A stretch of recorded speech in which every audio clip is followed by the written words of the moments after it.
porque hoy yo estoy acá, pero soy parte de un equipo que nos centramos principalmente a cuidar los suelos. Nosotros también tenemos problemas en los suelos en Argentina. Si bien no tenemos los mismos problemas que ustedes, o no hacemos lo que hacen ustedes, hacemos otras producciones, pero también tenemos problemas en algunos lugares asociadas más a cuestiones más físicas de suelo, en otras más químicas de suelo, pero los suelos en general, al usarlos, se degradan. Al usarlo, se degradan. Entonces, la idea es contarles en una horita, más o menos lo que nosotros venimos haciendo desde hace ya el INTA 50 y pico de años, que tiene una vida de 50 y pico de años, el INTA Anguir, la Facultad de Agronomía. Hay ciencia de muchos años y personas muy importantes que trabajaron en la temática de suelo, en estas dos instituciones. Hoy me toca a mí, pero hubo muchas personas muy importantes tratando de solucionar conflictos en los suelos, en nuestras áreas, ¿no es cierto? Acá les muestro el mapa de la Argentina, y en realidad este es el mapa de carbono de la Argentina. ¿Cuánto carbono tienen los suelos en Argentina, o materia orgánica? Y eso se relaciona a cuánta salud tienen los suelos. Con colores más oscuros significa que los suelos tienen más contenido de carbono, son suelos mejores para la actividad agrícola. Yo les cuento que vengo de La Pampa, del centro de la Argentina. Esta es La Pampa, es la provincia de La Pampa. Acá está la provincia de Buenos Aires. Entonces, nosotros estamos trabajando en esta área principalmente, ¿no? Para que nos ubiquemos un poquito de dónde van a venir los datos y las experiencias que les voy a contar ahora, ¿no es cierto? En el centro de La Pampa. Las zonas, los suelos mejores de la Argentina son estos, y la zona más agrícola en Argentina es esta, que se llama la región pampeana, donde se hace mucha agricultura y también ganadería, pero principalmente agricultura. Yo vengo no de la región pampeana, sino de la región semiárida pampeana, donde las precipitaciones no nos favorecen tanto y tampoco los suelos, pero igual se puede producir, ¿no? Yo les quiero hacer una breve historia de lo que fue pasando en la Argentina desde que empezamos a utilizar los suelos, y hubo una persona muy importante que se llama Guillermo Cobas, así se llama el INTA donde yo trabajo, INTA Anguil, Guillermo Cobas, porque él trabajó mucho y preocupado porque los suelos se volaban, había mucha erosión. Y si el suelo se vuela, es una pérdida irreversible. Está bien, el suelo va a parar a otro lugar, va a caer en otro lote, pero no cae de manera homogénea como estaba antes de partir. Guillermo Cobas fue un ingeniero, un técnico, fue director del INTA, fue decano de la Facultad de Agronomía, una persona muy importante que trabajó con gente para instalar la cultura de la conservación, y fue uno de los que llevó a la Argentina el pasto llorón. El pasto llorón es una pastura permanente, una pastura largamente perenne, que lo que hizo en esos suelos que se volaban una vez que se instalaba, se sembraba, tratar de que el suelo no se vuele tanto. Porque en los suelos, en general, la erosión siempre está presente, a mayor o a menor tasa. Entonces introdujo esta especie, que es una gramínea, que es de primavera y verano, y en este sentido los suelos dejaron de volarse como hasta entonces. Los suelos en nuestra región se labraban. Antes de la década del 80 se utilizaba mucho el arado de rejas. ¿Lo conocen al arado de rejas? ¿Lo usan? El de disco. También se usó después el arado de disco, rastras, rastrones. Y a partir también de esa década empezamos a tener otra vez problemas. Se empezó a hacer un poco más de agricultura y empezó a haber problemas asociados nuevamente a erosión. Sobre todo en ambientes más semiáridos, donde las lluvias ocurrían esporádicamente, a veces la distribución de las lluvias, o sea, si uno ve el promedio anual, es interesante, pero la distribución de la lluvia es bastante errática, entonces los suelos otra vez comenzaron a volarse. Otra vez comenzaron a volarse y en la década de los fines del 80 ingresó a nuestro país, a la región semiárida pampeana y a la región pampeana húmeda, la siembra directa. Nosotros allá tenemos mucha experiencia en siembra directa y tenemos máquinas de todo tipo, máquinas de mediana envergadura, chicas y máquinas muy grandes. Y esto después trae asociado a otros problemas, la siembra directa, ¿no? Trae asociado a otros problemas. Empezamos a trabajar en siembra directa a fines del 80 y también en las labranzas verticales, principalmente para, otra vez, lo mismo, evitar la erosión del suelo, y hay gente que trabaja en erosión, especialistas, doctores que trabajan muy fuertemente en erosión, y otra vez los suelos estaban volando. Si los suelos se vuelan, estamos perdiendo las partículas más finas, y son las partículas que más vida tienen, que más vida le dan al suelo. Son partículas de arcillas, limos, ¿no? Las partículas más finas, y se vuela el suelo. Tenemos menos centímetros de suelo para tener biología, microbiología en los suelos y para guardar el agua. Si se nos vuela el suelo, estamos afectando la eficiencia en el uso del agua.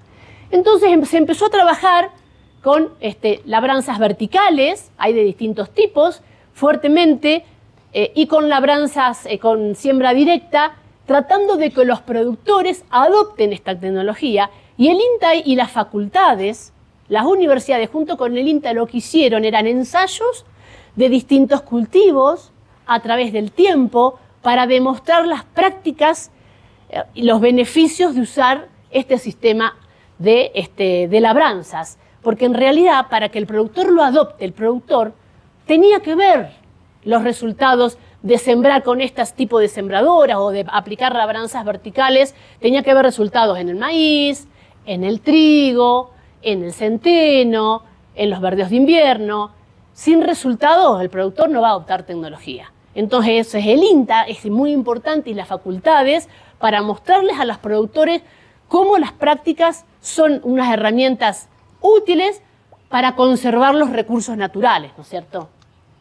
Entonces, la labranza conservacionista crea un buen ambiente para el crecimiento de los cultivos, y es cualquier tipo de labranza que reduce las pérdidas del suelo y agua en comparación con las convencionales. Esto lo dijo un investigador que es muy conocido por todos. Pero una labranza conservacionista tiene que tener un 30% de residuos sobre la superficie del suelo. Si tiene menos de un 30% de residuos, según Unger, la labranza no es conservacionista. O sea, hacer labranzas verticales y adoptar la siembra directa va de la mano con trabajar con residuos sobre la superficie del suelo. Los residuos son muy importantes porque otorgan un impedimento para que la radiación solar incida sobre el agua en el suelo, protege el suelo en húmedo, establece una capa que obstaculiza el flujo de vapor. Además, los rastrojos impiden el impacto de las gotas de lluvia y en suelos con pendientes, los rastrojos, los residuos, son un obstáculo para que el agua escurra, para que el agua se vaya de donde precipitó. Se sabe que a medida que pasa el tiempo, esto es evaporación, cuánta agua se va del suelo a través del tiempo, con rastrojos, con residuos sobre el suelo, siempre la evaporación es menor que sin rastrojos. No obstante, en un periodo de tiempo la evaporación es la misma. A largo plazo, ¿qué significa? Que con residuos, tratando de tener residuos sobre la superficie del suelo, también ocurre la evaporación, pero en general es menor en el corto plazo con respecto a una labranza convencional que da vuelta el pan de tierra y no deja residuos en el suelo. Nosotros, a partir de la década del 2000, también nos enfrentamos a otras problemáticas en la Argentina, graves. Problemáticas asociadas a que hubo cambios, otra vez cambios en el sistema de producción. En directa ahora, porque la mayoría, había gran parte de las hectáreas que se producen en Argentina ya estaban instaladas en siembra directa. ¿Pero hay problemas en directa? Sí. En siembra directa también había problemas. ¿Por qué? Porque a partir del 2000 hubo un cambio en el sistema de producción asociado a mejores valores de los granos, como a ustedes les pasa con la quinoa, en estos últimos años, mejores valores de la quinoa. Allá también pasó en la década del 2000 muchos mejores valores de soja, de maíz, de trigo, a veces, de girasol, a veces, pero maíz y soja tuvieron un valor internacional muy bueno. Gran parte de estos granos se exportan. Entonces, en siembra directa, muchos suelos que eran mixtos, que venían siendo mixtos que era 4 o 5 años de pasturas perennes, luego 4 o 5 años de agricultura. Los productores, lo que pasó es que sacaron las pasturas de sus ambientes, de sus lotes, y gran parte de los suelos se transformaron en agricultura continua, en directa. Esto ocasionó algunos problemas. Nuevamente aparecieron la erosión, nuevamente tuvimos problemas asociados, en este caso eran lotes de maní. El maní es muy rico, pero es muy agresivo. Entonces, luego del maní los suelos están sin residuos. Allá, luego del maní, luego que se levanta el maní, hay sequía y hay viento. No puede pasar otra cosa. Si hay sequía, no hay residuos y se dio vuelta el suelo, se vuela. Entonces, empezamos a tener otra vez conflictos asociados a la erosión. Esto es en el norte de la Argentina. Esto pasaba tanto en el norte de la Argentina, en la zona húmeda también, en la zona semiárida donde yo estoy. El problema era que habíamos sacado en general las pasturas, que hasta la década, hasta del 2000 estuvieron instaladas, las pasturas para la ganadería en un sistema de rotación mixto, 4 o 5 años pasturas, 4 o 5 años de agricultura, luego de las pasturas. Se sacaron las pasturas, se empezó a sembrar soja en gran parte de la superficie, sojas que se siembran en noviembre, que se cosechan en abril, mayo, y hasta el próximo noviembre no había cultivo. En directa todo esto. Hasta el próximo noviembre no había cultivo. Eran barbechos largos, periodos de descanso largos, donde llueve poco en ese periodo de descanso, pero llueve, pero los residuos de la soja no llegaban a la siembra de la otra soja, ¿no? Porque el residuo de la soja tiene mucho nitrógeno, se mineraliza rápido, significa que desaparece rápido de la superficie del suelo. Esto empezó a tener conflictos serios, y cuando el productor decía, contento, me llovieron 40 milímetros anoche, nosotros, viendo el suelo, le decíamos, mirá, este suelo, como ya las pasturas no están, y ahora vamos a ver por qué son importantes las pasturas, como las pasturas no están, como te transformaste en agricultura continua, de esos 40 milímetros al suelo le entran 15. ¿Cómo? Llovieron 40, en el pelómetro dice 40, pero al suelo le entró 15. El resto no le entró. El resto quedó sobre la superficie del suelo, del agua, de las precipitaciones, y si hay pendiente, escurre. Entonces, en los suelos que están enfermos, normalmente, o en periodo de degradación, normalmente no le entra la cantidad de agua que dice el pluviómetro. Empezamos a trabajar mucho con residuos, asociado a que los suelos no tenían residuos, estábamos haciendo siembras directas sin residuos. O sea, la siembra directa es fabulosa y ayuda mucho al productor. Ayuda a conservar los suelos, a bajar la erosión. Pero la siembra directa sin residuos, la verdad que era un problema. ¿Por qué? Porque la gota de lluvia impacta sobre el suelo y sella el suelo. El suelo se encostra. Y eso genera problemáticas físicas. Gran parte del agua que llueve, como el suelo se encostra, no entra. Los microorganismos no tienen suficiente agua para trabajar. Si no hay agua en el suelo, no hay raíces. Si no hay raíces, no hay vida. La vida es menor. Entonces, la falta de residuos en la superficie del suelo empezó a tener muchos problemas y empezamos a trabajar con residuos. Vamos a hacer directa sin residuos, vamos a ver qué pasa. Vamos a hacer directa con un nivel intermedio de residuos y vamos a hacer directa con un nivel alto de residuos. Entonces, trabajamos muchos años. ¿Para qué? A ver cuánta agua guarda el suelo si tiene muchos residuos, si tiene pocos residuos o si tiene nada de residuos. ¿Cuánta agua guarda para el próximo cultivo en la rotación? Entonces esto se instaló, muchos residuos, pocos residuos. Además, dejábamos en algunas parcelas unas partes limpias, otras partes sucias, con malezas, a ver qué pasaba en el manejo del agua. Y en promedio, eso fueron muchos años y muchos sitios, en promedio el agua en el suelo, el agua que tiene el suelo al momento de la siembra del cultivo, por ejemplo, de un cultivo de verano, si no había residuos, en promedio juntábamos 82 milímetros. Si teníamos una cantidad mediana de residuos, juntábamos un poquito más de milímetros, pero si teníamos bastante residuos, juntábamos 100 milímetros al momento de la siembra del próximo cultivo. Y nosotros dijimos, ¡qué poco!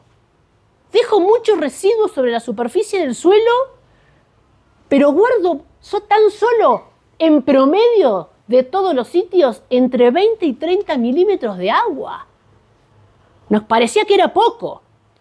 Esto es el agua útil en el suelo hasta el metro, pero la mayoría de estos milímetros estaban guardados en los primeros centímetros de profundidad y aquellos productores que trabajaban con residuos sobre la superficie del suelo podían no esperar que llueva, podían largar la siembra porque tenían el agua guardada en el suelo. El residuo, ¿qué hizo? Los residuos guardaron 20 o 30 milímetros más de agua y el productor corría los residuos y el agua estaba ahí. En este otro caso, el productor no podía largar la sembradora porque no había suficiente humedad en los primeros centímetros de suelo donde va la semilla. ¿Me explico? Entonces, si bien uno dice, qué pocos milímetros a favor de usar muchos residuos en directa con respecto a usar pocos residuos, qué poco milimetraje junté, pero esos milímetros son importantes para alargar la siembra en fecha. En el otro caso, el productor tenía que esperar que llueva. Y en zonas semiáridas, ese esperar que llueva a veces son 15, 20 días o un mes más tarde. ¿Se entiende el proceso? Eso fue muy importante para nosotros y para los productores. Sí.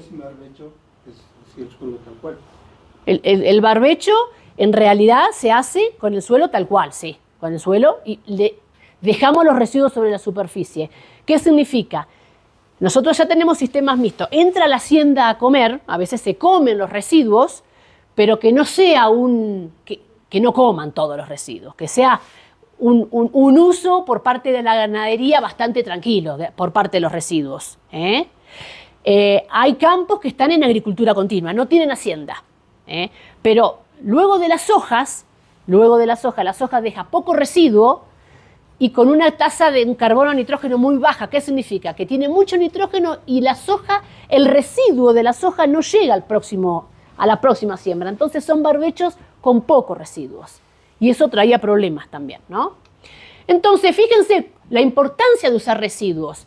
Fíjense, acaso estos son termómetros, que medimos temperatura de suelo. a los 5 centímetros de profundidad, esto es en octubre, a los 5 centímetros medimos, por ejemplo, un caso, 31 grados, y a los 5 centímetros donde hay residuo al lado, la parcela al lado, 19 grados centígrados. Me guarda, no es lo mismo tener esta temperatura, el agua que está en los pocos centímetros, en los primeros 10 centímetros, se evapora, ¿no? Este es el termómetro a los 10 centímetros, 24 grados versus 15 grados. O sea, el impacto de los residuos me está ayudando a bajar la temperatura del suelo hasta los 10, 15 centímetros de profundidad. Estos son otros casos. Fíjense, un barbecho sin residuos, 34 grados.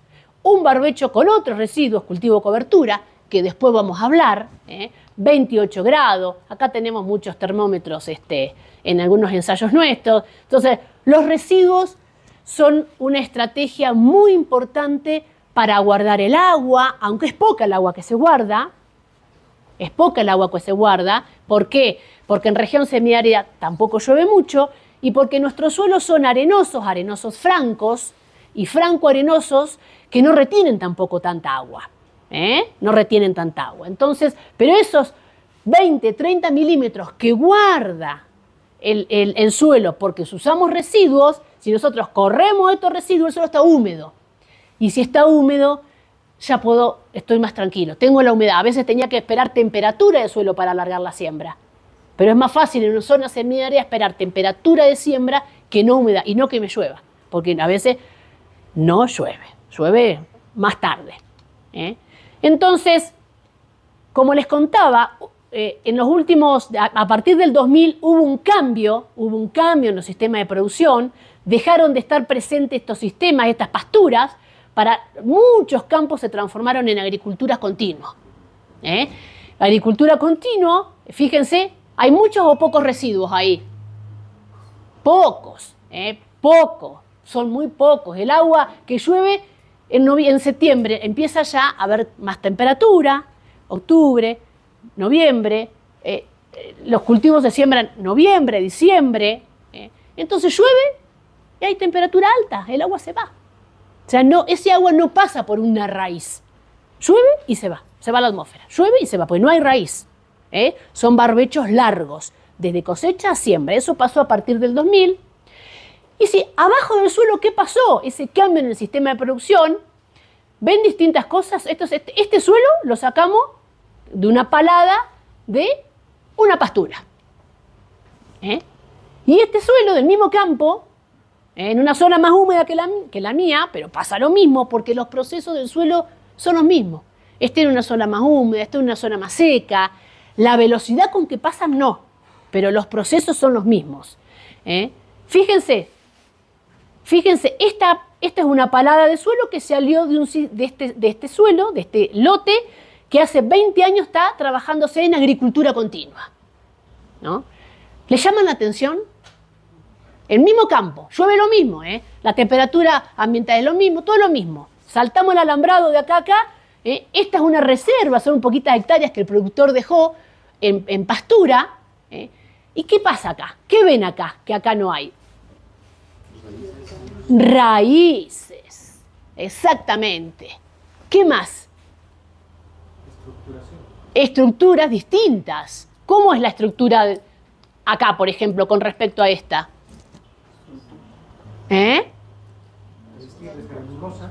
Claro, esta es más granulosa, agregados más chiquititos, y esta, claro, y esta son agregados pesados. Esto es pesadísimo, compactado, pesado. Y esto ahora vamos a ver por qué se da. Esto es lo que se está dando en muchas superficies de nuestro país.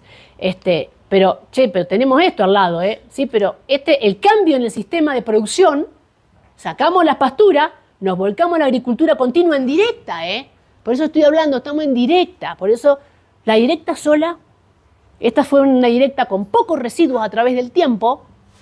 O sea, la directa sola no arregla nada. La directa hay que ayudarla con residuos, con raíces. Entonces, miren la cantidad de raíces, el color del suelo. Nosotros a nuestros estudiantes les ayudamos a mirar el color. ¿Por qué? La textura es la misma. ¿Qué significa? La cantidad de arena, limo, arcilla que tiene este suelo es el mismo que tiene este suelo.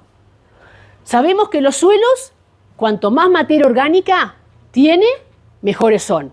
Pero todos los suelos tienen un máximo de guardar materia orgánica. Un máximo. Che, le quiero dar más. Sí, pero los suelos arenosos, menos materia orgánica. Los suelos franco-arenosos, un poquito más. El suelo franco más. Suelo arcilloso puede guardar más materia orgánica. Eso también lo tenemos que conocer. ¿Cuánta materia orgánica me puede guardar el suelo? ¿No? Este suelo es un suelo franco. ¿Puede guardar mucha? Bueno, este lo tiene. Cuando guardan mucha, el suelo lo vemos así. Color oscuro. Nosotros le enseñamos a los alumnos a ver qué, colores. Y vemos formas. Son agregados que son redondeados, son pequeños. Si yo los agarro, no pesan nada. ¿Por qué? ¿Qué hay adentro de esos agregados? Poros. Y que haya poros es que haya mucha microbiología y que haya mucha vida. Salto el alambrado. Nosotros ya tenemos alambrado. Acá también en los campos ustedes. Bueno, salto el alambrado y me voy a este otro lote, que hace 20 años, desde el 2000, esto era esto. En el 2000 se transformó en esto. Yo agarro un agregado pesado, ya color claro me dice, perdiste materia, está enfermo. Se está enfermando o está enfermo. El suelo también se enferma como nosotros. El suelo también tenemos indicadores. Cuando nos vamos al médico, que el médico nos dice, vamos a hacer estos análisis, a ver cómo estás. Nosotros también tenemos varios análisis que hacemos a los suelos a ver cómo está. Entonces, un color claro, no hay raíces y son pesados, no hay poros adentro. Ah, che, pero si yo rompo este agregado, seguramente tengo mucho fósforo. Pero, ¿saben por qué hay fósforo ahí? Porque no hay raíces, porque las raíces no pueden entrar. Entonces, no se puede tomar, no se puede consumir ese fósforo. Entonces, esto nos está pasando, nos ha pasado, fíjense, y empezamos a trabajar, ahora vamos a hablar un poquito de raíces. ¿Cuántas raíces tiene este sistema? Nosotros estamos, ahora les voy a contar de un método que estamos llevando adelante. A través del tiempo, hace más o menos, desde el 2000 hasta hace un par de añitos, este sistema, ¿por qué está así? Porque todos los años tiene alrededor de 500 kilos de raíces. En barbechos tienen 500 kilos de raíces. Y cuando hay un cultivo o un trigo, puede llegar a tener 4.000 kilos de raíces. Todos los años, pocas raíces. Mientras que, si nos vamos a la otra situación, al metro, 12.000 kilos de raíces. ¿Es lo mismo 12.000 kilos de raíces que 500 kilos de raíces? Bueno, 12.000 kilos de raíces en una pastura perenne, que están todo el tiempo, hace que este suelo sea así. Un color oscuro, agregados livianitos, mucha materia orgánica, mucha porosidad. Lo hacen las raíces. Entonces, sin raíces, 20 años sin raíces, estos problemas teníamos nosotros. En zona húmeda, qué linda la zona húmeda, llueven 900 milímetros en la zona húmeda. Pero gran parte de ese agua no entra al sistema de producción. Y hay mediciones en Argentina hechas que está entrando alrededor de el 50% de lo que llueve. Y no tenemos riego en general. O sea, llueven 900, podemos hacer muchas cosas, pero podemos usar por los cambios, porque los suelos están en vías de degradación. No todos, por supuesto, no todos. Hay suelos que están en un excelente estado de conservación, no todos, pero muchos suelos pasaron a pasar esto. Acá habían llovido poquito. Esto es en la zona semiárida de mi zona. Había llovido 20 milímetros, muy poquito. El suelo estaba seco y el agua no entraba. Eso ya es un indicador. Salgo a mirar nosotros, luego de una lluvia de 20, 30 milímetros, salimos a mirar los lotes. Si no entra el agua, es que hay problema. Y el agua tiene que entrar. Si el agua no entra y queda arriba, es que no hay poro, la cañería está tapada. Como decía Beto, quien fue mi jefe, ahora está jubilado, Beto Quiroga, muy conocido en la Argentina, muy conocido, la cañería está tapada, el radiador está tapado, el auto tiene agua, pero no puede circular.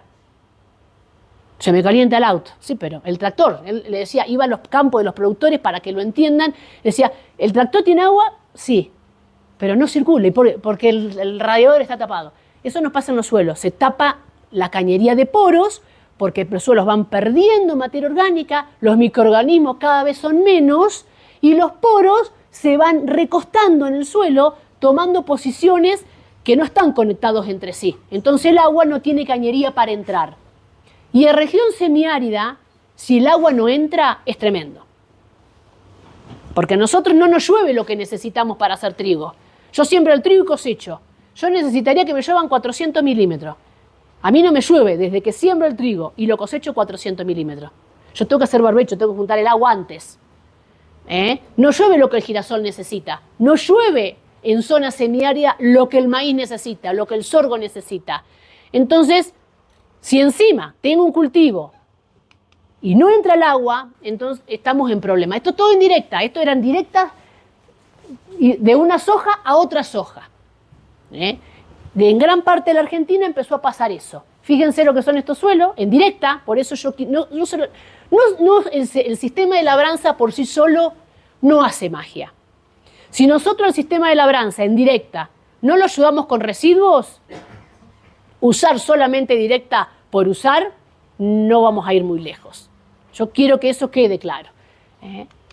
Fíjense, había llovido lo mismo, un lote, acá entra más agua, acá entra menos agua, acá no entra el agua, esto pasaba. Y entonces empezamos a trabajar, ¿por qué? ¿Qué pasa con la cantidad de raíces debajo del suelo?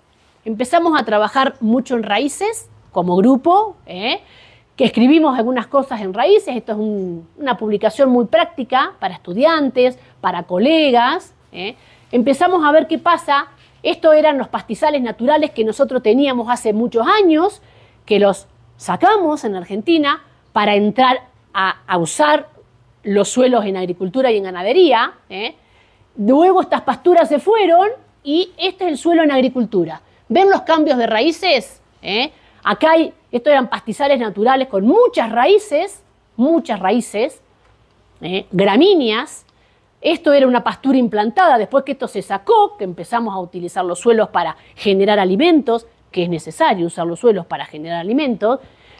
Las pasturas de 3, 4 años, pasturas de alfalfa, festuca, agropiros, nos daban mucha cantidad de raíces, pero en la década del 2000, con el cambio, con mejores valores con algunos commodities, se sacaron gran parte de la pastura y muchos suelos pasaron a hacer agricultura continua. Entonces, ¿ven raíces acá? Muy poca. Y colores más claros. Entonces los suelos nuestros están viajando a una degradación. Y esto es en directa, Y eso es en directa. Entonces, los pastizales naturales, nosotros desarrollamos un método para medir. Este es un método muy artesanal, lleva mucho tiempo, está publicado, para medir raíces. Y para tener ideas, ¿por qué pasa eso en los suelos? ¿Por qué los suelos se enferman? Las raíces son las que van a pasar a ser materia orgánica. Cuanto los suelos, si yo tengo una maceta en mi casa que tiene muchas raíces, ese suelo va a estar mejor con respecto a otra maceta con mucho menos raíces. Las raíces pasan a futuro a materia orgánica, a carbono. Todos manejamos ese concepto de la materia orgánica, es lo que le da vida al suelo. Entonces, 22 toneladas de raíz hemos medido en aquellos pastizales naturales, reservas que hay hoy en algunas situaciones, en algunos campos ya no hay pastizales naturales porque todo fue usado por agricultura. Las pasturas en general nos dan entre 14 y 17 toneladas de raíces hasta el metro de profundidad. Y los cultivos agrícolas entre 2 y 6 toneladas de raíces. Entre 2 y 6. O sea que bajamos mucho, 20 años, 2 y 6 toneladas de raíces, con respecto a 5 años, 14 y 17 toneladas de raíces, después venían los cultivos agrícolas, después volvían después 20 años tenemos de situaciones agrícolas continuas han hecho que los suelos, también nosotros tenemos problemas en los suelos y en directa. Fíjense en la importancia de las raíces. Esto es una foto del año pasado, donde hubo un evento de lluvia tremendo, Y fíjense cómo acá, hasta acá estaba la alfalfa, es una pastura perenne, acá estaba el camino, cómo las raíces guardaron el suelo. O sea, ese suelo no se barrió, porque están las raíces que lo sostienen. ¿Me explico? Esto es una foto muy ilustrativa asociada a la importancia de tener muchas raíces en los suelos y cómo le da salud al suelo, ¿no? Desarrollamos un método que lo publicamos en una revista internacional. ¿Y por qué son importantes las raíces? Yo acá les cuento que hicimos, cada uno de estos puntitos, que yo les explico ahora qué es un campo de un productor. Nosotros hacemos muchas investigaciones en campo de los productores. A nosotros nos abren las tranqueras para estudiar los procesos del suelo. Siempre tenemos muchas más tranqueras abiertas de lo que podemos llegar, porque somos 5 o 6 en el grupo y hay muchos productores que quieren que estudiemos, porque hay muchos productores que están preocupados por la conservación del suelo o por la degradación. Entonces, fíjense esto que me dice, que a medida que hay más raíces en los suelos, la infiltración del agua aumenta. Esto es así. Entonces, más raíces, 10.000 kilos de raíces, más agua entra, 2.000 kilos de raíces, menos agua entra. Entonces, ¿esto qué significa? Si yo tenía un campo que lo transformé en agricultura continua, con pocas raíces llueve, gran parte de ese agua no iba a entrar. ¿Esto qué significa? Que cuanto más raíces tengo, más agua entra y más poros tengo en el suelo. Si tengo más poros, más biología, más microbiología, más procesos van a ocurrir en los suelos y mejores procesos van a ocurrir en los suelos, ¿no?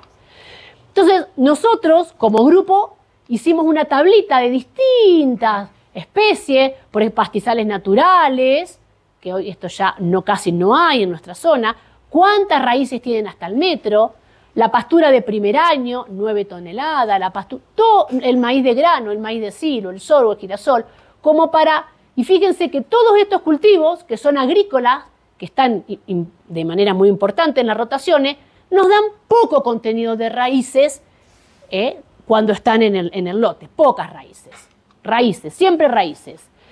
Fíjense, esto está en siembra directa. Y pocas veces cosechaba el hombre. Porque en siembra directa este es un productor. Siembra directa pero sin residuos. Un suelo degradado, un suelo duro. No podía hacer nada. El sistema de labranza por sí solo no puede hacer nada. El sistema de labranza con residuos puede hacer muchas cosas. ¿Me explico? Esta es una situación de directa sin residuos, ¿no? Para que vean. ¿Y qué pasa en estas situaciones que el color del suelo es claro, entonces voy a decir, está pálido, está claro, llueve y mucha agua está duro, no entra. La gota de lluvia toca, impacta y rompe los agregados, entonces las partículas, al limo y arcilla y arena, las partículas se dispersan. Al dispersarse, cuando el agua quiere entrar, va tapando los poros, porque no tienen materia orgánica, la materia orgánica es baja en estos suelos.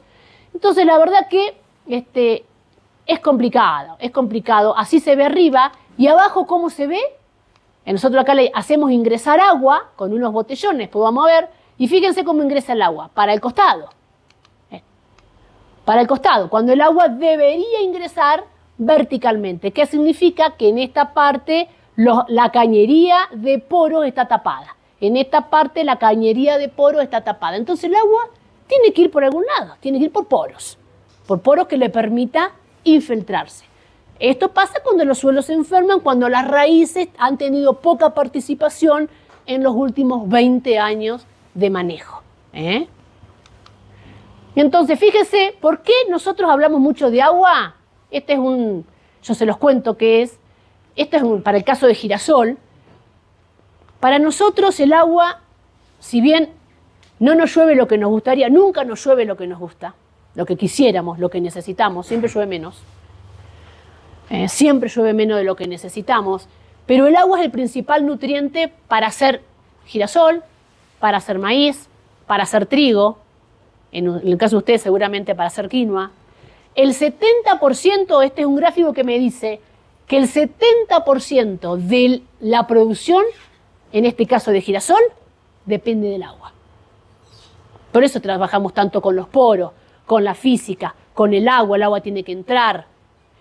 Esto en girasol, pero tenemos lo mismo en maíz, en trigo. Alrededor del 60-70% del rendimiento de los cultivos depende del agua. Entonces nosotros empezamos a hacer mucho trabajo. Estábamos en una zona semiárida, que llueve poco, una zona semiárida que llueve poco, vuelvo a repetir, y encima llovía y el agua no entraba en el suelo.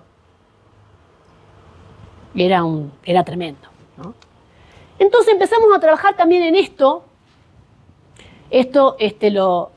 Siempre lo cuenta Quiroga, en la vocación productiva de los suelos. Los suelos tienen una vocación productiva. Cada uno de nosotros tenemos una vocación. No tenemos todos la misma vocación. Bueno, los suelos también. Y para que se trate de entender la vocación productiva, con esto andamos, nosotros trabajamos mucho con grupos de productores de distintas zonas más semiáridas que la nuestra, más húmedas que la nuestra, empresas. A veces lo que nosotros queremos hacer en los campos no es lo que se debería. Entonces les explicamos de esta manera. Esta vaca tiene vocación para dar carne. Esta otra vaca tiene vocación para dar leche. Tienen distinta vocación productiva, pero las dos tienen similar estado de salud. Las dos están lindas, están gorditas. ¿No es cierto? Están lindas. Distinta vocación productiva, ¿no? Ahora, nosotros siempre decimos, cuando vamos a un campo, ¿qué vocación productiva tienen tus suelos? No lo sé. Incluso en el mismo campo hay suelos distintos. Bueno, tenemos que saber qué vocación productiva tienen tus suelos. Tenés que saber. Los productores hoy ya lo están manejando bastante, pero esto sirvió mucho porque hay suelos para vocaciones más agrícolas y suelos para vocaciones más mixtas y suelo para vocación ganadera. Pero primero está la vocación. Es lo que el suelo te puede dar. ¿Vos querés hacer acá maíz para tener 14.000 kilos? No, imposible. Acá tenés que hacer un maicito para lograr 5.000 kilos. Esa es la vocación, ¿no? Una vez que yo diferencio la vocación, está el otro caso, el otro tema, que es muy importante, el estado de salud. El estado de salud, y lo mismo con los suelos. Si yo ahora me quedo con la lechera, con la que da leche, hay suelos también así, ¿no? Por eso lo traigo. A la misma vocación productiva, tenemos distinto estado de salud. Yo no le puedo pedir a pobrecita esta vaca que me dé la misma cantidad de litros que esta otra vaca. Entonces nosotros lo que hacemos es, ¿qué vocación tenés? Vamos a esta. ¿Qué vocación tenés? Vamos a mirar los suelos, vamos a hacer una calicata. ¿Qué vocación tenés? La vocación lo da la textura, arcilla, limo y arena, y lo da la profundidad de suelo. Y todo eso pensando en el agua. ¿Cuánta agua puede guardar? La textura y la profundidad del suelo, la vocación. El estado de salud, ahora vamos a ver. Entonces, fíjense, pobrecita, entonces hay suelos así y hay suelos así. Y hay productores que tienen suelos así que quieren que le dé esta cantidad de litros. No puede ser. ¿No? A este hay que cuidarla y a este hay que mejorarla. Y muchas veces a esta le están poniendo mucho más de lo... No, a este hay que cuidarlo, mantenerlo así que está bárbara, no le dé mucho más. Vamos a tirarla acá, los fusibles. Vamos a mejorar esta. Así estamos trabajando con productores en gran parte de la Argentina. Entonces, me presento acá con... No son vacas, son el suelo. Vocación productiva. Ajá. Y acá tengo un suelo que tengo tosca a los 60 centímetros. ¿Quiero hacer girasol? No. El girasol necesita mucho para ir a... Enraiza mucho, se va muy abajo con las raíces. No puede hacer girasol acá. Y acá quiero hacer girasol. Sí. Acá tengo otro suelo con mucha profundidad de suelo. Pero estos son distintas vocaciones, porque son distintos suelos. Suelo arenoso profundo, suelo un poco más franco, pero con tosca, que es una maceta para nosotros. Acá tengo otro suelo. Estos suelos tienen la misma vocación, pues están en el mismo lote, pero yo hice cosas distintas. Entonces el mismo suelo, la misma vocación, pero el distinto que el estado de salud. Esta es la vaca flaca, la vaca lechera flaca, y esta es la vaca lechera gorda. ¿Yo acá qué hice? Por muchos años, muy buena rotación en este suelo. El estado de salud es esto. ¿Lo ven distinto a este suelo con respecto a este? ¿Qué ven? Color. Primero hay que ver color, exacto. Color, es lo que más fácil se ve cuando mira un suelo. Color. ¿Qué color ven? Más oscuro, más claro. Acá ¿qué ven? Raíces, muchas raíces. ¿Y qué ven? Este suelo también está, fíjense, todo esto es producto de la actividad biológica. Está redondeado. ¿Ven? ¿Lo pueden lograr ver? Son estructuras redondeadas, producto de la actividad biológica. Y acá, no, acá no hay estructura redondeada. Y acá tenemos esta capa que molesta, está la costra. Llueve y el agua no entra. Gran parte del agua no entra. Se queda sobre la superficie del suelo. Bueno, esto ha tenido muchas raíces a través del tiempo. Esto ha tenido pocas raíces a través del tiempo. No son las raíces. Acá estamos en la misma vocación, pero distinto estado de salud. Entonces siempre estamos diferenciando qué vocación, qué estado de salud, qué vocación, qué estado de salud. Estamos con los alumnos, con los productores, con los técnicos de la actividad privada, vocación, estado de salud. Acá no podés hacer lo mismo que acá. Esto a través, con prácticas de manejo, vamos a cuidarlo, que está hermoso, esto vamos a mejorarlo.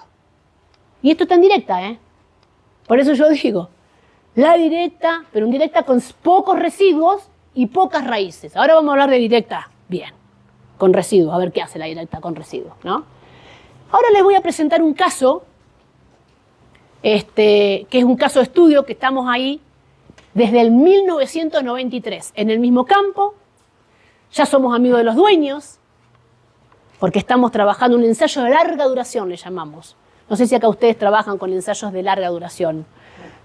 Bueno, allá llegamos, hay una problemática grave, nos quedamos. Hace 32 años trabajamos ahí. 32 años que sacamos datos todos los años. Todos los años. Le voy a tratar de hacer lo más simple, hay mucho de esto, hay mucho. Y acá se empezó a trabajar en el 93 y en la zona este campo fue el que primero se trabajó en directa, porque los suelos se volaban en el fin del 80-90. Se consiguió una máquina alquilada, lo hizo Quiroga, que era mi jefe, consiguieron una máquina de directa, no había máquinas de directa en el 93, en la zona semiárida. Consiguieron una máquina de directa alquilada y dijeron, los productores no hacían directa, pero tuvimos que mostrar qué pasaba en directa. Así empezó la directa, y hoy está masivamente en toda la Argentina, aunque estos últimos años ha caído un poquito de la superficie de directa. Se empezó a trabajar, acá es La Pampa, Argentina, La Pampa, un poquito más al norte donde yo estoy acá, este campo está acá. Se empezó a trabajar, fíjense esta foto del inicio en el 93, en directa y en convencional. La convencional antes tenían arada de discos, era arada, no sé si era no me acuerdo si era de Rex, yo no estaba en esa época, la labranza vertical era la convencional y después tenían las parcelas de directa. Y hoy está esto vivo. Ahora estamos sembrando maíz, ¿no? Entonces, acá está una vista aérea, el ensayo es este es febrero de este año, donde esta parte es convencional, son rastra, se hace rastra antes de la siembra de los cultivos. Esto es directa, esto es convencional y esto es directa, acá, ¿no? Esto es febrero de este año y esto es octubre ahora de este año, me lo sacan los chicos que están los ingenieros acá del campo, lo mismo, la convencional es esta es la directa, la convencional es la directa, esto así desde el 93, Todos los cultivos se siembran en convencional acá, en directa acá, en convencional y en directa. Entonces, ¿qué está haciendo el sistema de labranza directa con respecto a convencional? Con respecto a convencional. Acá lo tenemos una fotito del lote, directa, convencional, directa y convencional. ¿Esto qué significa? No les voy a contar porque es irme a otro tema. Luego de las cosechas, esto es un maíz, se cosecha, se instala un alambre eléctrico y esta parte se pastorean los residuos de la cosecha y esta parte no. Entonces tenemos directa, continua, sin pastoreo, directa, continua, con pastoreo. Convencional, continua, sin pastoreo de los residuos y convencional, con pastoreo de los residuos. Del 93. Somos amigos, por eso lo hacen, lo vuelvo a repetir, lo hace la gente del campo. Para armar ensayos de larga duración tengo que ser amigo de la gente del campo, porque los que hacen las cosas son ellos. Yo voy y mido, pero ellos hacen el trabajo. Sin ellos nosotros no tendríamos ensayos de larga duración. Por eso una sola persona no puede hacer nada, hay que formar equipos. Pero bueno, básicamente yo les quiero contar los resultados de la directa con respecto a la convencional. Fíjense una fotito, esto es un triguito en directa y este es un triguito en convencional. Esta es una directa muy bien hecha, con residuos, como lo que uno quisiera. La directa sin residuo, no, el sistema de labranza solo no puede hacer magia. No puede guardar el agua una directa si no tiene residuos. Si el que guarda el agua son los residuos. Mírense, esto es en directa y esto es en convencional. Fíjense la diferencia de este cultivo de maíz, la de desarrollo, ¿no? Entonces, les cuento rápidamente que desde el 93, esto es un análisis de lluvia hasta el 2020, el 60% de lo que llovió en este periodo de tiempo, llovió cuando había cultivo. ¿No? Esto es muy interesante. Llovió mientras había cultivo. O sea, de los 18.000 milímetros que llovieron en este periodo de tiempo, 10.000 ocurrieron cuando había cultivo. El 40% ocurrió en barbecho. ¿Me explicó? En barbecho. Que me llueve en barbecho. 30 minutos. Perfecto. Llueve en barbecho. Y si yo no tengo residuos, en la convencional, gran parte de ese agua que ocurre en barbecho se va. En la directa se queda. Entonces, contarles que fíjense, esta es toda la secuencia de cultivo que tuvimos. Se empezó con girasol, se siguió con trigo, con avena, con maíz, con trigo, hubo una pastura, soja, bueno. Y los cuadraditos, esto es el agua desde que el día cero, el agua la siembra del girasol, el agua la siembra del trigo, el agua la siembra de la avena, el agua la siembra del maíz, en directa, que son los cuadraditos negros, y en convencional, los blancos. Cada siembra de todos los cultivos, siempre tenemos más agua en la directa. Por los residuos, no por usar la directa. ¿Me explicó? Por los residuos, porque esta es una directa con residuos. Siempre hay un poquito más de agua, fíjense que es un poquito más de agua en cada siembra, en la directa que en la convencional, por los residuos. En promedio, el sistema de directa me guarda entre 20 a 35 milímetros más de agua a la siembra de los cultivos, tanto de verano como de invierno, con respecto a la convencional. Lo mismo que veíamos hoy, en otros ensayos que habíamos hecho. Me guarda 20, 30 milímetros más de agua. ¿Es mucho? Y yo quisiera más. Pero estos 20, 30 milímetros más de agua me permiten en octubre o en noviembre estar sembrando, y en convencional estoy esperando que llueva. En directa ya puedo largar la sembradora. Es esperar que llueva, vuelvo a repetirle, por ahí son 15, 20 días más tarde. Un mes más tarde ya me voy de la fecha óptima de siembra. Y eso tiene impacto en el rendimiento, ¿no? Contarles qué dijo hoy uno de los investigadores que trabajó en labranza conservacionista. Una labranza conservacionista es aquella que tiene 30% de residuos sobre el suelo. 30% de residuos. ¿Cuántos residuos tiene la directa en esta experiencia?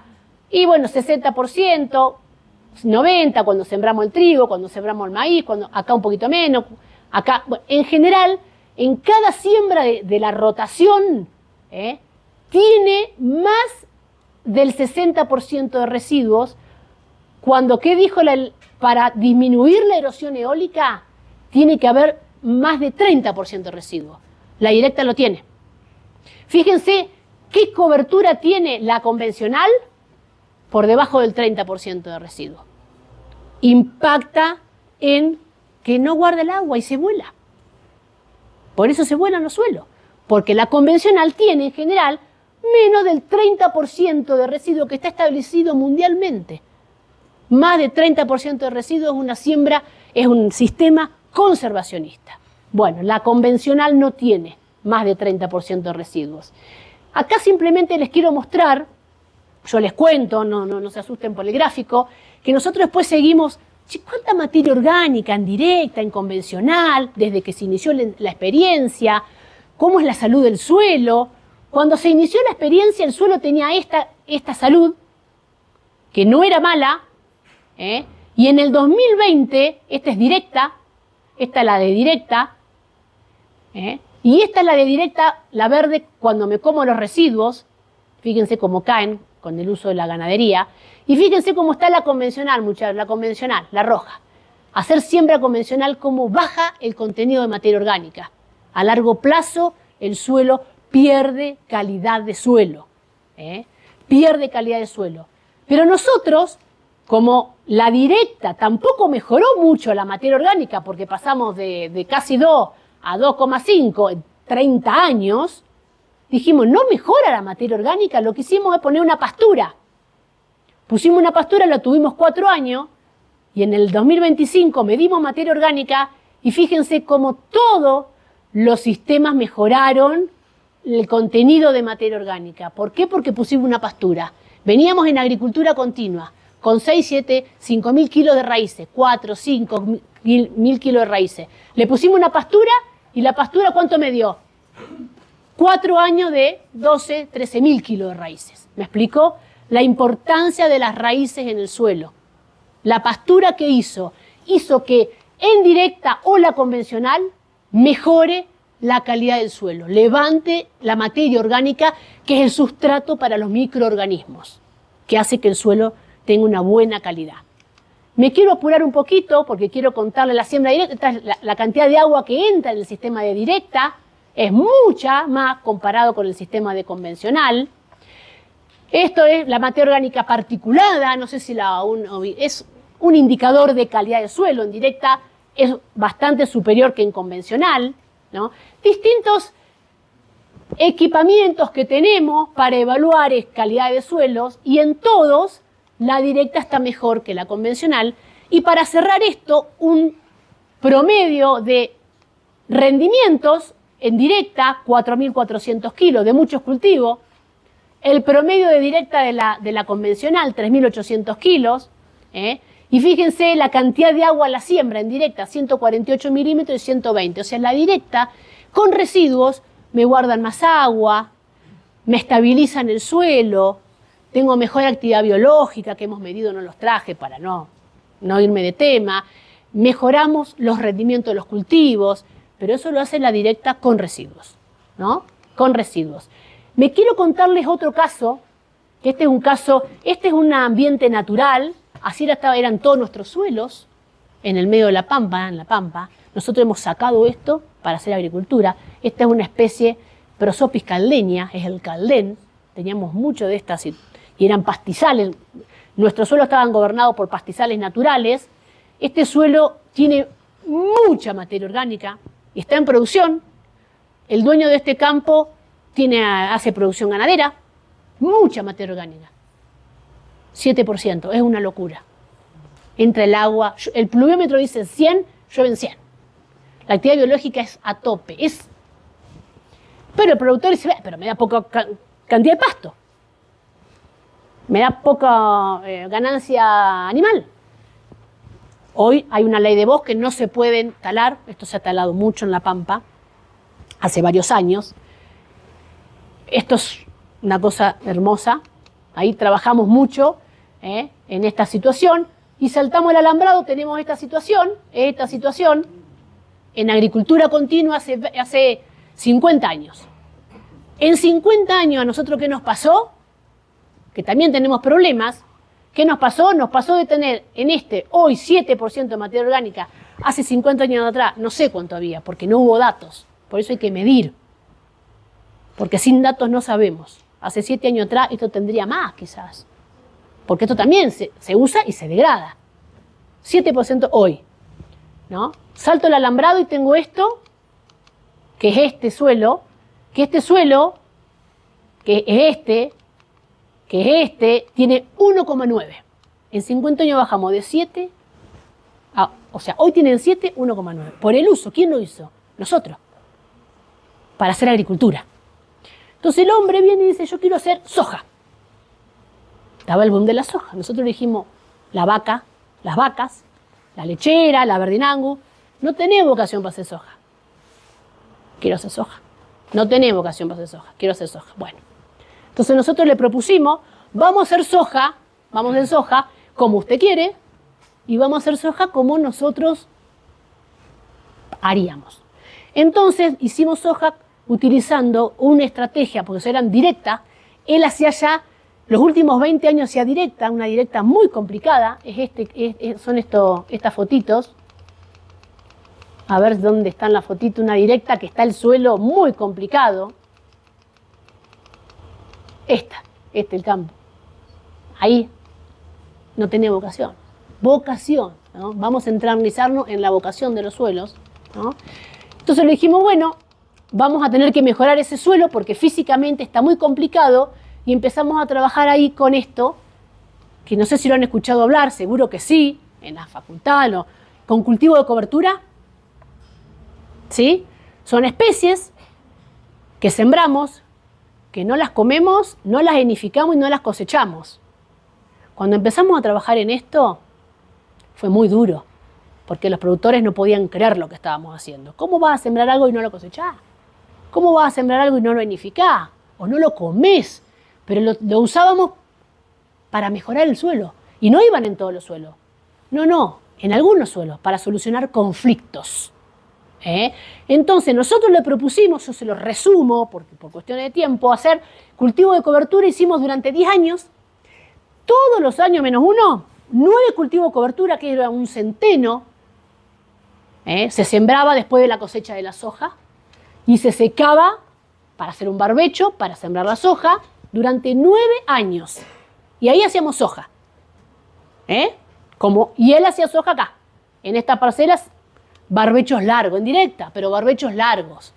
Cosechaba la soja en abril, en noviembre sembraba la soja. Nosotros también hacíamos lo mismo, pero en el medio le poníamos un cultivo de cobertura. Fíjense, después de muchos años, después de 9 cultivos de cobertura, abrimos el suelo, le hicimos meter agua con botellones. Fíjense el agua que entró acá, poquita agua, no mojó nada. Y donde nosotros le pusimos los cultivos de cobertura durante 9 años, el bulbo de mojado. Todo es el agua. Al ponerle cultivo de cobertura, nosotros teníamos raíces en esos barbechos largos y esas raíces van creando poros. Esos poros hacen que el agua entre. Y si entra más agua, tengo mejores cosas en los suelos, ¿no? Entonces, él hacía esto, soja en monocultura, y nosotros hacíamos esto, soja pero con cultivo de cobertura. Durante 10 años trabajamos ahí. Se los resumo, porque no hay tiempo. La infiltración acá mejoró un 80%, porque él decía, yo viera un 120. Bueno, nosotros sabíamos que en esto, de 120, por nuestras mediciones, entraban 40 milímetros al suelo. Íbamos con nuestros aparatos, le hacíamos llover 120, entraban 40, 80 no entraban. Estábamos en una zona semiárida, no llueve mucho. Y no alcanza la lluvia para el cultivo de soja durante el periodo de soja. Entonces había que despertar ese suelo y se despierta con raíces. Por eso hablamos mucho de raíces. Entonces, nosotros acá mejoramos un 80% después de 10 años la entrada del agua, mejoramos en 0,40% la materia orgánica, 500 kilos de carbono con respecto a acá por año. Bueno, varias cositas. Fíjense lo que era la soja en monocultura, la soja con cultivo de cobertura. Y la eficiencia en el uso del agua pasó de 4,7 kilos de grano por hectárea por milímetro de agua a 5,7, que es mucho. Que es mucho. La soja usó mejor el agua, por eso tenemos mejores rendimientos. Y porque el agua entró mucho más acá que acá. Porque el suelo se mejoró con las raíces de las coberturas. Por último, casi contarles que trabajamos mucho con pasturas, mejorando los suelos. Estos son suelos que están en agricultura, donde, vuelvo a repetir, nosotros el 70% de la explicación de los rendimientos es la del agua. Por eso el agua tiene que entrar. No puede ser que el agua no entre. ¿Y cómo la mejoramos? o haciendo esto, pero varias veces dentro de una rotación, cultivo de cobertura, o lo ideal es pasturas. Por 3, 4 años, pasturas, que en aquella la comemos con animales o hacemos rollos. En esos 3, 4 años mejora el suelo y hacemos después agricultura. Pero para mejorar el suelo necesitamos raíces. Sin raíces, la siembra directa no puede ser nada, sin raíces y sin residuos. Simplemente otras experiencias con otras vicias como cultivo de cobertura, hemos usado tréboles como cultivo de cobertura, muchas especies, cómo los suelos se mejoran. Este es un suelo muy arenoso, como el que ustedes tienen acá, este tiene 85% arena. Acá hacíamos maíz, fíjense, maíz sobre maíz sobre maíz, fíjense el color de este suelo, maíz y cultivo de cobertura en el medio. Maíz y cultivo, fíjense, hasta se ve el color del suelo. Tenemos mejor rendimiento de maíz, entra más el agua, tengo más el color me está diciendo que voy mejorando el suelo, ¿no? Estos son los aparatitos que nosotros tenemos que se llaman infiltrómetros. Andamos siempre, porque con esto nos acusa, entra, ¿cuánta agua entra? Alerta, entra poco, ¿qué pasa en el suelo? Nada, simplemente contarles que tampoco es magia, porque esta foto la saqué en febrero del 2014, era un maíz, acá no había residuos, muy poco, no hicimos cultivo cobertura, acá sí, estaban al lado, fíjense que acá todavía el maíz está bien, está turgente, y acá no, pero si no llueve, esto también se me muere. La magia no existe, no sé si me explico. El cultivo de cobertura me guarda más el agua, me baja la temperatura, pero si acá tampoco llueve, en esta situación este maíz también se va a morir, pero tiene más chance. Acá está comprometiendo rendimiento, acá todavía está la hoja, está turgente. Estos son otros infiltrómetros, nosotros siempre medimos agua, entrada de agua, porque la entrada del agua me está diciendo cuánta materia orgánica tiene el suelo, qué cae vida, qué microorganismo. Estos se llaman de doble anillo, los hacemos nosotros, es muy básico. Esto se hace un herrero y estos son botellones de agua, y dan lindos resultados. Infiltrómetro de doble anillo, cultivo de cobertura, en estos casos lomas muy arenosas para tratar de que no se vuele el suelo. Distintos cultivos de cobertura, porque cuando empezamos a trabajar no sabíamos qué cultivo de cobertura, qué especie. Empezamos a sembrar muchas especies en muchos campos. Desde el 2003 estamos en esto. Bueno, hubo mucho trabajo para decir esta especie acá, esta especie para esto. Hoy tenemos varias especies. ¿Qué problema tenés? Esa especie. ¿Qué problema tenés? Esta especie. ¿Qué problema? Pero bueno, se empezó jugando y midiendo cosas en campos, en el INTA, en la facultad y en campos de productores, ¿no? Con las tranqueras abiertas tenemos un manual de cultivo de cobertura para mejorar, ¿no?, las problemáticas de los suelos en toda la Argentina. En la Argentina se hace en todo lado cultivo de cobertura, en las zonas más áridas, en las zonas más húmedas, porque nos ayuda a mejorar los suelos.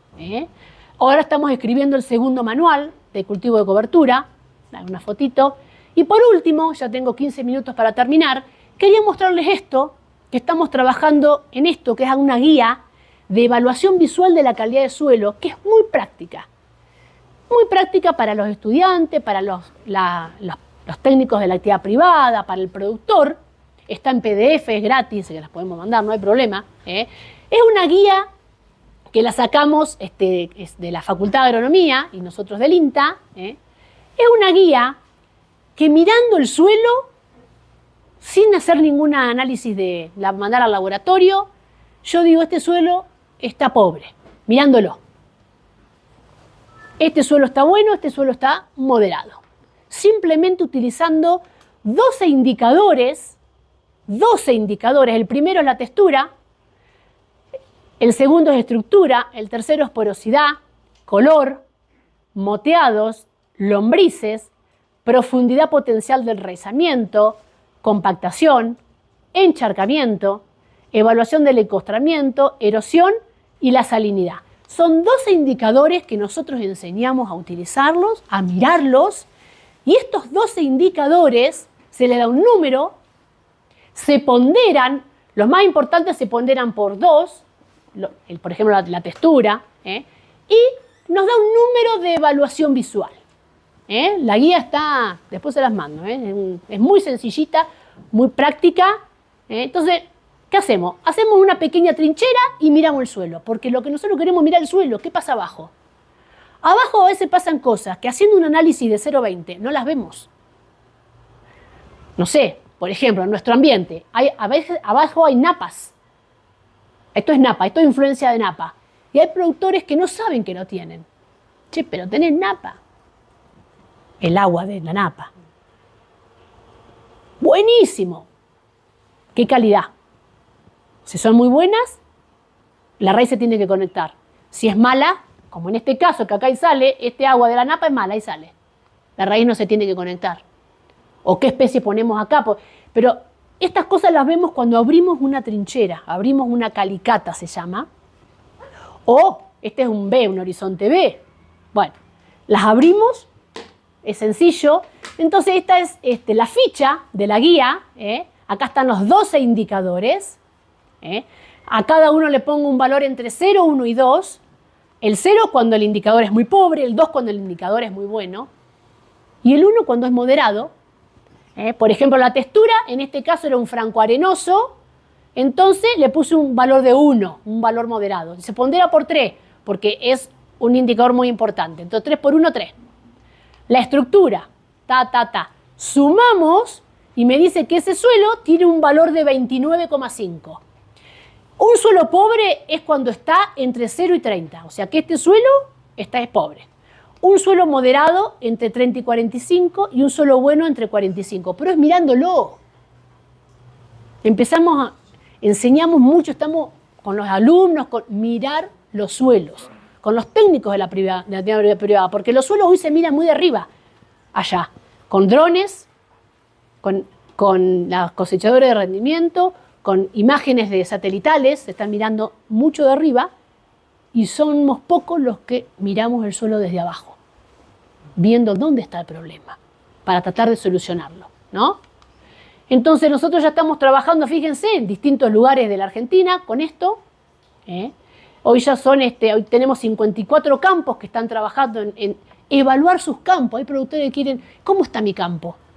Porque yo hago análisis de suelo, pero no lo sé interpretar. Y con esto el técnico que le hace la evaluación visual, que el grupo nuestro le enseña al técnico, tiene una relación estrecha y entiende cuál es la problemática más importante de los suelos. Fíjense, para que ustedes vean, ¿vienen este suelo más clarón? Este suelo dio un 33. ¿No? Este suelo, que está más oscuro, más lindo, dio un 48. Este suelo es muy bueno y este suelo está en moderado. Este suelo tiene más participación de raíces en la rotación. Este suelo tiene menos. Lo que hace esto son las raíces. Ahora vuelvo otra vez a lo que venía hablando, ¿no? Las raíces y el manejo que le estamos haciendo. Fíjense, este suelo también tenemos allá. Tenemos suelos francos, arenosos y tenemos tosca. Y este suelo me da una evaluación visual baja, de 28. Bueno, che, yo acá quiero hacer... No, vocación. No tenés vocación para hacer un maíz espectacular. Acá podemos hacer vocación, ¿no? Es un valor pobre. Lo podemos mejorar. Miren en convencional, en la siembra convencional, en este suelo, en siembra convencional, me dio un valor de evaluación visual 32. Ahora, salto el alambrado, es en el mismo campo, que en otro lote que lo está manejando en directa hace varios años, con residuo y con pastura, me da un valor 47, mucho mejor. Y ellos lo entienden, mirá cómo se ve mi suelo acá. Hacemos calicata, lo ven los colores con respecto a un color claro, asociado a falta de raíces hace años, a falta de residuo, a que se labra todo el tiempo, y un color más oscuro, asociado al manejo que hacemos nosotros, los productores, ¿no? Acá estamos, esto fue la semana pasada, que anduvimos por el sur de la provincia de Buenos Aires, el mismo campo.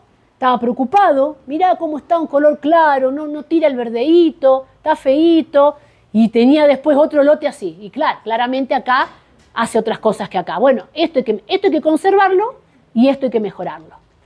Trabajamos mucho con productores con estudiantes, con productores, mirando, acá está el suelo de la Calicata, estamos ahí metidos ahí abajo, tratando de evaluar cómo están los suelos. ¿Para qué? Para mejorarlos. Nuestra función en INTA y Facultad de Agronomía es producir, porque queremos a todos, necesitamos alimentarnos, producir conservando el suelo y el ambiente, ¿no? Así que, nada, muchas gracias.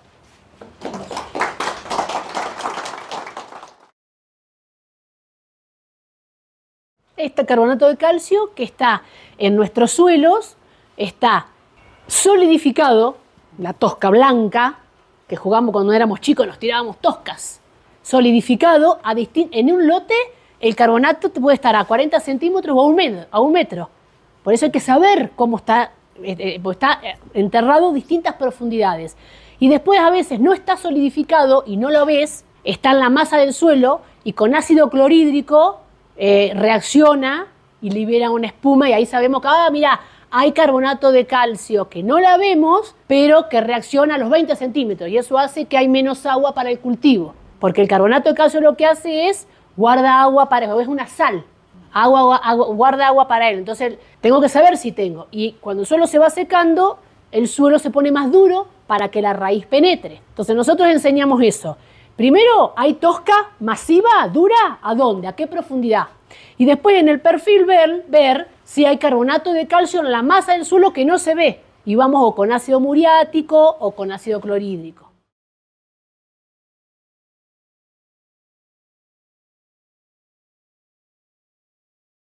Sí, hemos medido justo yo dentro del grupo había Iliana Frasier, ella era la especialista en la biología del suelo, yo estoy más en física y en manejo, y a través del tiempo, exactamente, te puedo decir que hemos medido relación hongo-bacteria, hemos medido respiración de suelo bastante, y respiración es un indicador muy interesante que se asocia con la calidad del suelo.